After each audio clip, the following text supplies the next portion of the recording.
Ние мислевме дека сите ја научија лекцијата.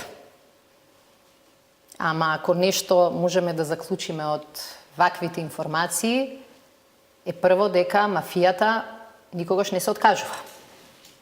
Ова е еден од серијата на обиди на таа мафијашка структура повторно да ја легне правната држава на колена.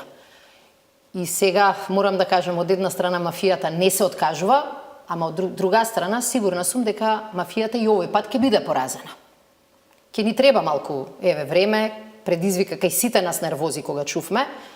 Меѓутоа, знаете како, после тој јавен изблик на енергија 2016-2015, да помислите дека Уставниот суд повторно ќе собере неколку од гласовите кои доминираа и во тогашниот Уставен суд, пак да го проблематизира ова прашање, навистина ни најголемите песимисти не можеа да поверуваат.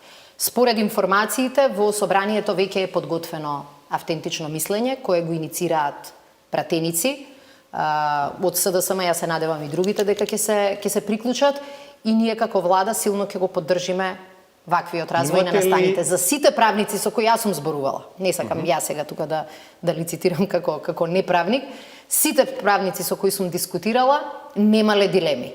Членот во законот не постоел и реално не може да се оживее. Меѓутоа, ако на некој му треба и на хартија парламентот тоа да го повтори што им е јасно на сите, можда е најдобро парламентот тоа да го направи. Ама сега тука ќе се отвори, немаме време дебата зошто зошто го додававте 11 ако 11 не постоел и така натаму. Во правничка каша, кога сите тие кои владееле со неправда сакаат таа неправда да продолжи, што и да направите изгледа подеднакво како каша.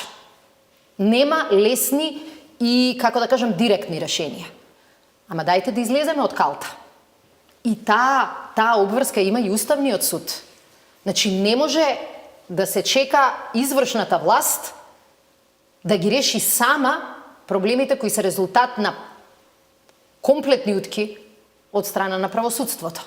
И ние цело време покажувавме во ред, не ви се мешаме во работата, ама сега кога гледаме дека тоа се злоупотребува од мафијата, мислам дека овие активности, изјави на министерката и предлози кои што ќе ги даваме во следните неколку дена, се во насока да ставиме точка. Инаку мафијата секогаш ќе биде прва. Криминалот секогаш ќе биде прв. Имате ли координација со ДУИ, дали имате поддршка од ДУИ за автентично толкување? Денеска настаните беа такви да не можевме да имаме некакви коалициони разговори. Значи, јас очекувам дека во собрание нема да има политичка партија која што ќе ризикува да застане во одбрана на криминалот апла. И мислам дека и за ВМРО ДПМН ќе биде тешко да образложи дека расчистиле со минатото, ама го поддржуваат се уште криминалот од минатото. Така што секоја партија си има одговорност.